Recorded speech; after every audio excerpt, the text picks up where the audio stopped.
মীরাবাই ছিলেন রাজপুত রাজবংশের রাজকুমারী, কিন্তু তার হৃদয় ছিল কৃষ্ণ ভক্তিতে নিবেদিত। ছোটবেলা থেকেই তিনি কৃষ্ণকে নিজের স্বামী রূপে ভাবতেন। রাজা রানা সাঙ্গার পুত্রের সঙ্গে তার বিয়ে হলেও সংসার ধর্মে তার মন বসেনি। মীরা সারাদিন কৃষ্ণ স্মরণে এবং ভজন সংকীর্তনে ডুবে থাকতেন। রাজপরিবার তার এই আচরণে অসন্তুষ্ট হয়, এমনকি তাকে বিষ খাওয়ানোর চেষ্টাও করা হয়, কিন্তু কৃষ্ণের কৃপায় কিছুই ক্ষতি হয়নি তার। মীরা সব ছেড়ে কৃষ্ণ ভক্তির পথে বেরিয়ে পড়েন। বৃন্দাবন, দ্বারকা সহ বহু তীর্থস্থানে ঘুরে বেরিয়ে তিনি কৃষ্ণলীলা গেয়ে বেড়ান। তার রচিত ভজনগুলি আজও মানুষের হৃদয়ে শক্তির এবং ভক্তির জোয়ার গড়ে তোলে।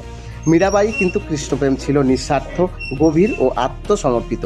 তিনি সমাজের নিয়ম না মেনেই শুধুমাত্র ঈশ্বর প্রেমকেই জীবনের উদ্দেশ্য করেছিলেন। কৃষ্ণ তার জীবনের একমাত্র সাথী ছিলেন।